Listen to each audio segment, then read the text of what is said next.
días. Buenos días.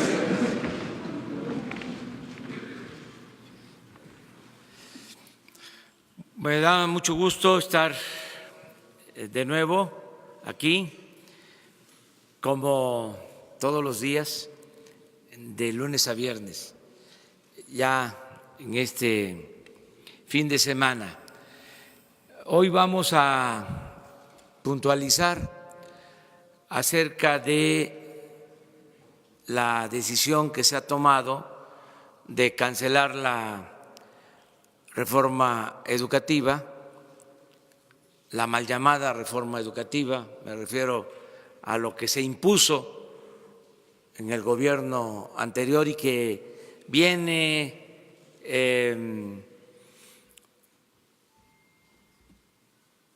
promoviéndose desde que se inventaron en el extranjero las llamadas reformas estructurales, que hasta es un plagio lo de la utilización de la palabra, del término, del concepto estructural.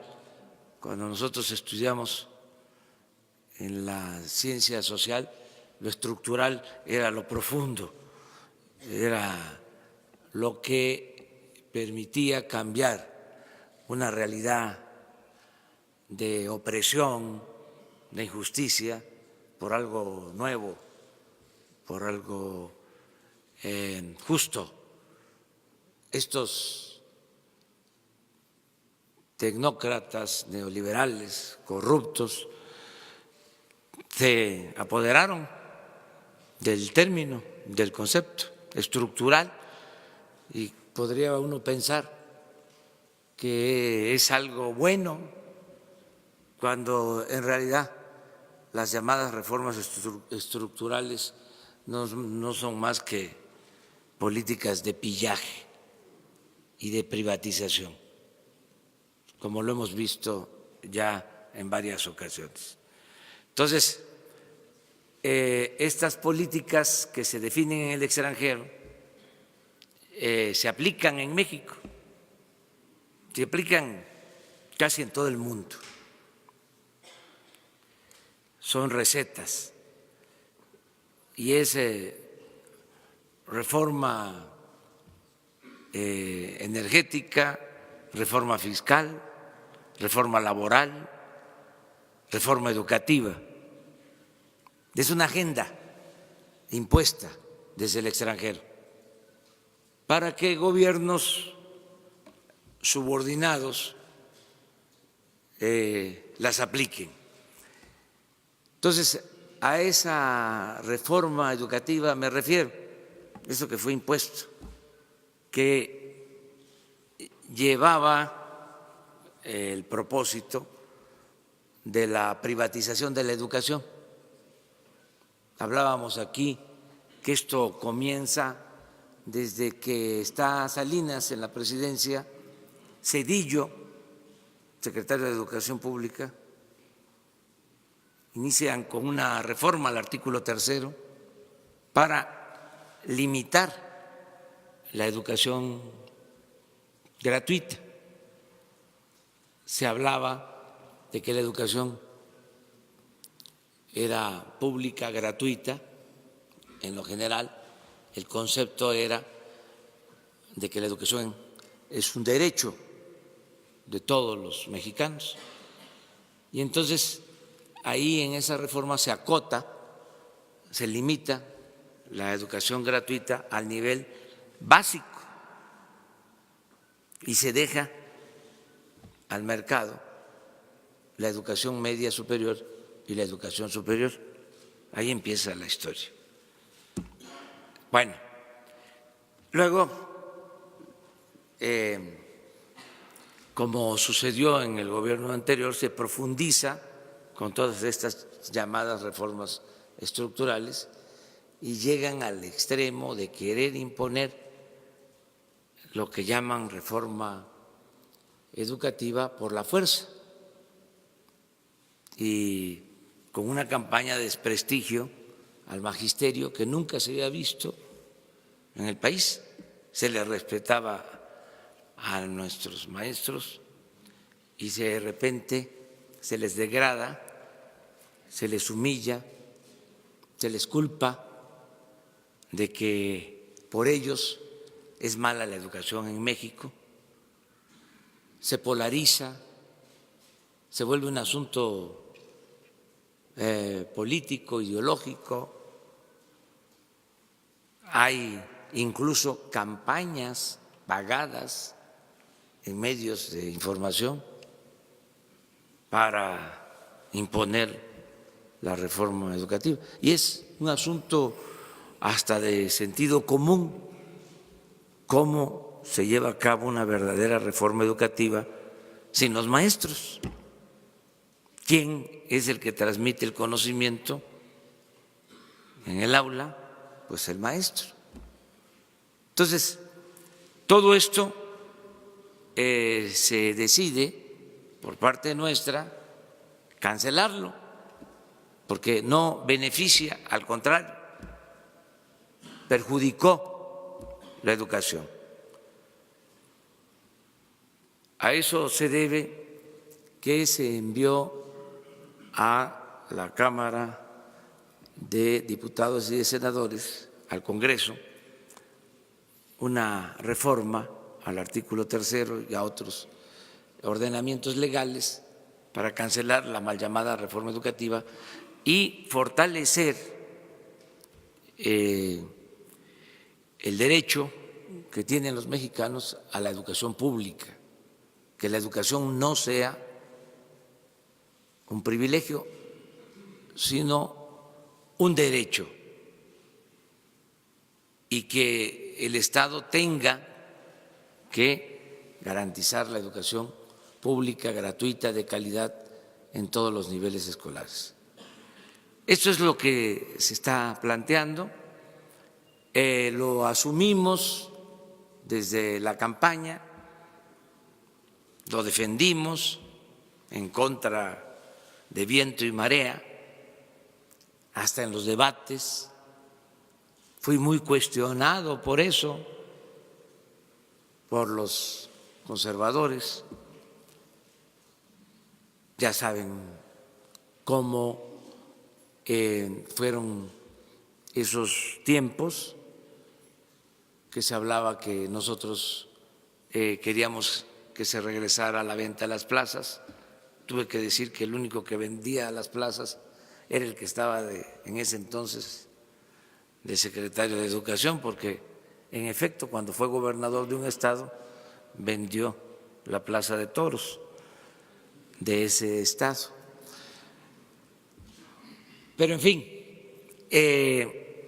ahora que se logra iniciar una etapa nueva en lo que llamamos postneoliberalismo, hay quienes también con una postura muy conservadora, aunque aparentando ser radicales, porque hay mucha simulación en todo esto, hablan de que lo que estamos proponiendo es más de lo mismo. Y entonces ese me parece una exageración. Entonces le quiero enviar un mensaje a todos los maestros de México para informarles,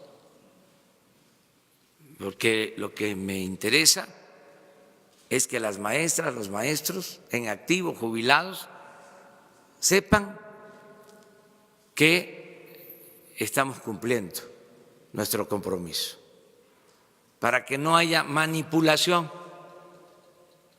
porque hay grupos de intereses creados. Siempre he dicho que la extrema derecha y la extrema izquierda se tocan, se juntan y pues no quieren que se lleve a cabo la transformación, apuestan a que fracasemos, y en el caso de los que se presentan como radicales quisieran que falláramos para señalar, ya ven, son lo mismo. Esto lo hemos padecido de tiempo atrás, cuando llamaban, por ejemplo, a no votar, porque todos éramos iguales, nos querían meter a todos en el mismo costal. Era una estrategia con ese propósito. Varias veces tuve que decir que no éramos lo mismo, que me podían llamar peje, pero no era yo lagarto. Y ahora es parecido. Ahora que toman la Cámara,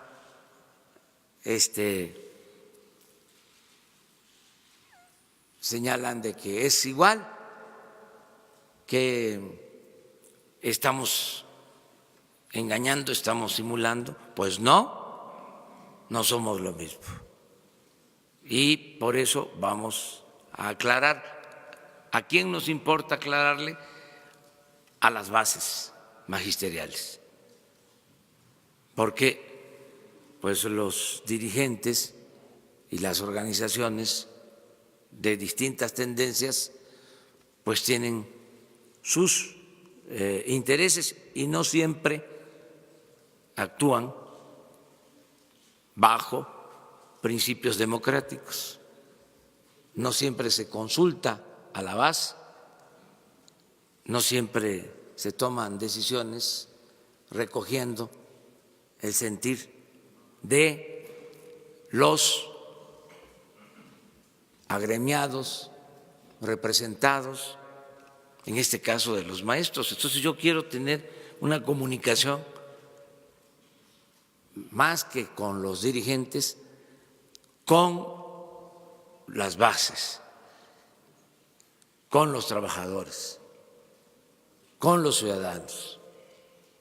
No quiero una relación corporativa, quiero una relación horizontal, ciudadana, democrática, a partir de que ya no hay ciudadanos imaginarios.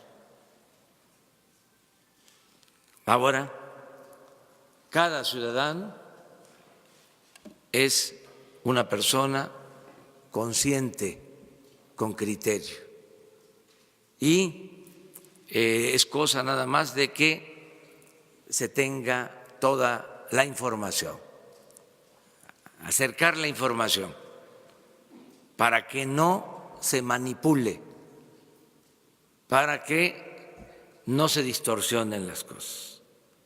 Nosotros queremos una transformación y no simulamos.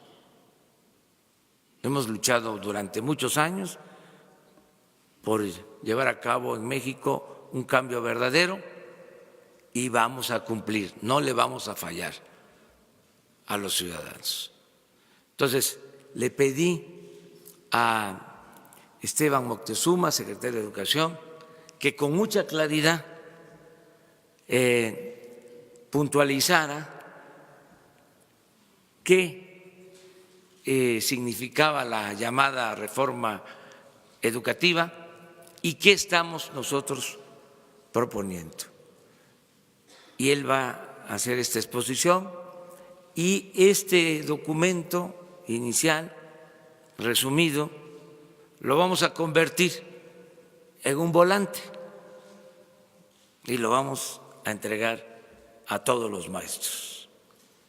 ¿Qué ofrecemos? Si hace falta más información, diálogo, mano abierta, franca y no puño cerrado, nada de represión. Esa es también una diferencia sustancial. Diálogo, acuerdo, el tiempo que sea necesario, y no autoritarismo, no represión. en eso también somos distintos, no somos represores. Entonces, vamos a pedirle a Esteban que nos exponga y una vez que terminemos con este tema, abrimos la sesión de preguntas y respuestas. Muchísimas gracias, señor presidente. Pues tratamos de resumir de manera muy puntual, aunque pues la iniciativa es mucho más que este resumen, las principales diferencias entre la reforma del 2013 y la iniciativa de abrogación de la reforma educativa, porque son enfoques totalmente distintos, son objetivos también diferentes y sobre todo pues para que las maestras y los maestros, como decía el señor presidente de la República, sepan que lo mejor de la educación pública está por venir. En la reforma educativa de 2013 hubo una evaluación punitiva ligada a la permanencia en el empleo. Ustedes recordarán esa palabra permanencia que se incluyó en el artículo 3º constitucional y en la iniciativa lo que viene es incluso una prohibición expresa de ligar cualquier proceso a la permanencia en el empleo. No solo no aparece, sino que está proscrita. En cuanto a la evaluación que se hacía, que era una evaluación estandarizada y homogénea a nivel nacional, donde se le preguntaba en el mismo examen lo mismo al maestro de Monterrey que a la maestra de Motocintla, Chiapas. Actualmente lo que se busca, y es para toda la educación, es no tener un criterio de homogeneización, sino al contrario un enfoque regional, en donde se puedan expresar las diferentes regiones. Hay muchas propuestas pedagógicas también a nivel local y todo eso se tiene que recoger porque es la experiencia de las maestras y los maestros en clase y frente a sus comunidades. Entonces se va a dar este enfoque regional y local a la educación. Un tercer punto muy importante es que se creó el Instituto Nacional de Evaluación Educativa para una evaluación coercitiva de los maestros y de las maestras. Este instituto desaparece y se revalora al magisterio. Expresamente se le da pues todo un lugar en la Constitución como agente de transformación nacional y nace para ellos, para las maestras y los maestros, un nuevo derecho, que es un sistema voluntario para la mejora continua a través de la formación, de la actualización, y esto va a estar ligado precisamente a la promoción, de manera que aquí estamos apostándole a la capacitación, a la formación y a la actualización en vez de a la evaluación punitiva. El otro punto que quiero destacar es que la orientación que tenía la reforma educativa de 2013 era una educación orientada solo al mercado. Y lo que estamos buscando es una educación pública, gratuita, integral, para todos los niveles educativos, desde inicial hasta superior, enfocada para la vida y para el desarrollo nacional. Se creó en la reforma del 13 el servicio profesional docente y se creó de una manera impuesta por la autoridad y ahora lo que estamos proponiendo es un sistema de promoción de las maestras y maestros que se creará con la participación de ellos con escalafones vertical y horizontal. La visión de la educación en el 13 era una educación fundamentalmente centralista y, como ya dije, tenemos un enfoque con carácter regionalizado, pero también pluricultural y pluriétnico para apoyar el desarrollo de los pueblos indígenas y de las propuestas regionales. Un tema muy importante es que en la reforma educativa del 13 hubo una invasión de derechos y se afectó la certeza y la estabilidad laborales. En esta iniciativa se garantizan los derechos laborales y la estabilidad en el trabajo. El anterior gobierno, además, creó todo un sistema perverso que ni él mismo cumplió y le dio la vuelta a la propia reforma con muchos recursos por debajo de la mesa, burlando incluso la ley que ellos mismos emitieron. Este es el caso de Michoacán, por ejemplo, en donde vimos que pues se le daba la vuelta a la contratación de maestros que no pasaban por las evaluaciones que la ley obligaba y tampoco se les daba una plaza derivada del presupuesto, sino se les daba un contrato por honorarios con un recurso fuera del presupuesto educativo y más vinculado a subsidios. Por eso es que queremos transparentar las plazas y recursos para fortalecer la lucha contra la corrupción. Dentro de los foros educativos que tuvimos todo el año pasado para construir la iniciativa de ley, tuvimos muchísimos testimonios de maestras y maestros que cualquier trámite que quieren realizar, ya sea desde el ingreso hasta moverse de una plaza a otra, comúnmente son asediados por corrupción, por que les piden recursos, les piden favores sexuales, y todo eso tiene que terminar, y por eso quiere transparentar este tema, poniendo una caja de cristal en donde estén plazas, aspirantes, vacancia, presupuesto, y para que se pueda hacer esto de manera totalmente transparente. Y esto va a venir en beneficio de las maestras y los maestros que seguramente muchos de los que nos están escuchando vivieron ese tipo de circunstancias. La anterior reforma se calificó de mal llamada reforma educativa porque fue parcial y de corte fundamentalmente administrativo. Esta iniciativa es integral porque por primera vez en la historia de la educación se abarca desde el nivel inicial hasta el superior y se le da coherencia a todo el sistema. En la reforma del 13 se ignoró la educación especial, la indígena y la normal. Ahora se prioriza la educación especial, se impulsa la educación para pueblos indígenas y sus lenguas y se fortalecerá la educación normal pública a quienes se dará prioridad para el ingreso.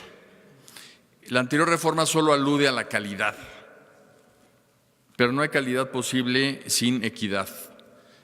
El énfasis que se le está dando en la iniciativa del señor presidente a la educación es una educación con equidad que se constituye como uno de los nuevos principios pilares de la educación pública. La reforma del 13 ignoró la educación superior y aquí, además de garantizar la autonomía de la educación superior, se crea una educación superior obligatoria y se sientan las bases para evitar el rechazo y lograr que los aspirantes a las universidades tengan opciones para que la cobertura alcance para todos.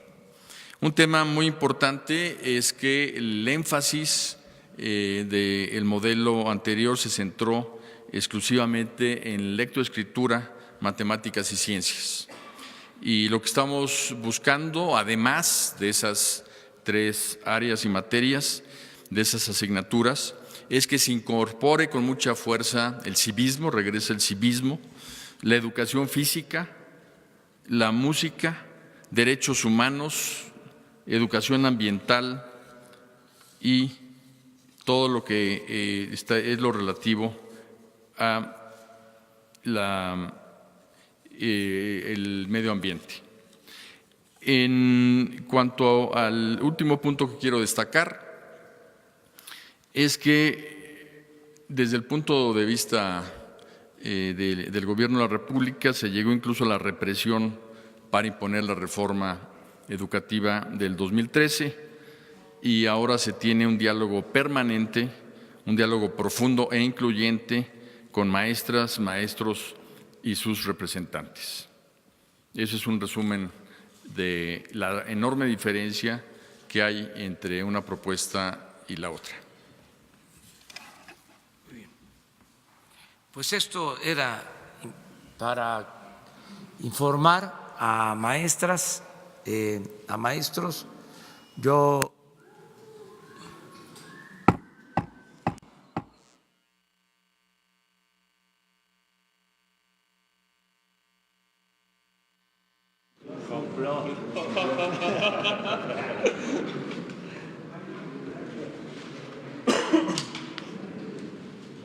¿se escucha? Sí. Bueno, es que no van a tener ahí está. Ahí está. Les comento que está abierto el diálogo para buscar acuerdos. Subrayo algo que es importante.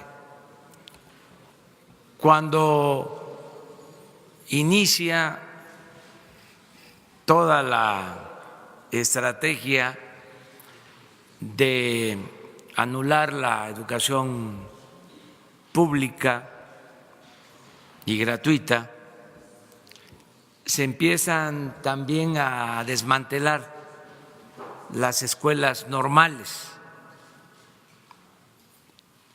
empiezan a cerrar escuelas normales, toda una campaña de desprestigio a las normales rurales, cierran el MESHE en Hidalgo y otras escuelas. Y como parte de la mal llamada reforma educativa, se abre la posibilidad de contratar maestros que no surjan de las escuelas normales o que no sean solo los egresados de las escuelas normales públicas. Yo he dado instrucciones al secretario de Educación de que se lleve a cabo un programa para fortalecer a las escuelas normales, a las escuelas normales públicas. Por eso se está reabriendo el MESHE y vamos a crear nuevas escuelas normales y se le va a dar preferencia a maestras y maestros egresados de estas normales. Por eso también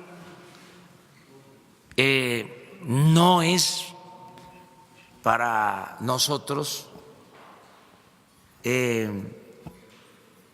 indispensable lo de la llamada evaluación, porque si se fortalecen las normales, pues los maestros van a salir bien preparados para poder desempeñar su trabajo educativo. Eso por lo que tiene que ver con la calidad de la enseñanza. Y también al tenerse como población objetivo preferente a los maestros surgidos de las normales públicas, ya no hay problema en cuanto a los procesos de ingreso para ser maestro, porque se tiene a los egresados de las normales públicas y de las normales en general. No hay ningún problema en cuanto a que entre gente que no tenga formación, capacidad para ser maestro, solo por influyentismo o porque compren las plazas. Esto también es importante que los maestros lo sepan, que se van a fortalecer las normales. Esta es una información adicional. Y ahora sí, quedamos ayer en 3. Acuérdense que la mentira es conservadora, reaccionaria. La verdad es revolucionaria, transformadora.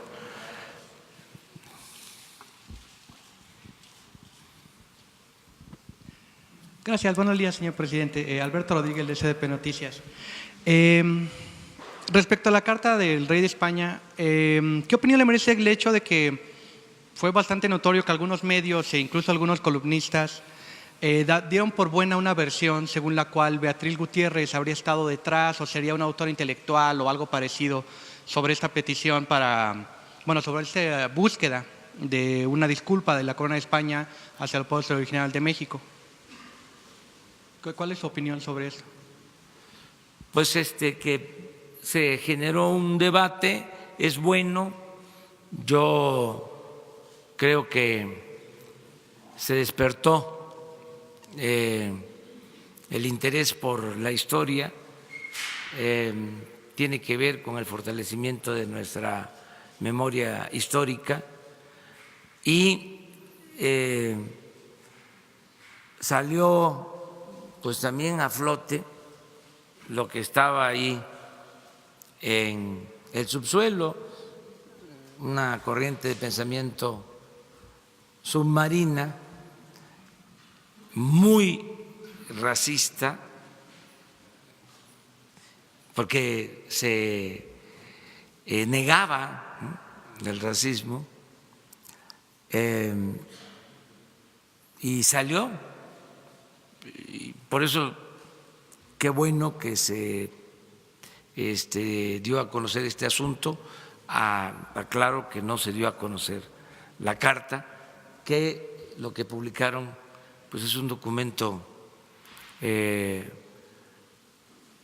inicial, un borrador mutilado. La carta consta de 4 hojas y dieron a conocer la primera y la última, y lo mejor está en la 2 y la 3. Pero también otras cosas, ¿no? Acerca de Beatriz, y que ella tiene mucha injerencia. Sí, Beatriz es una mujer con criterio y desde luego que nos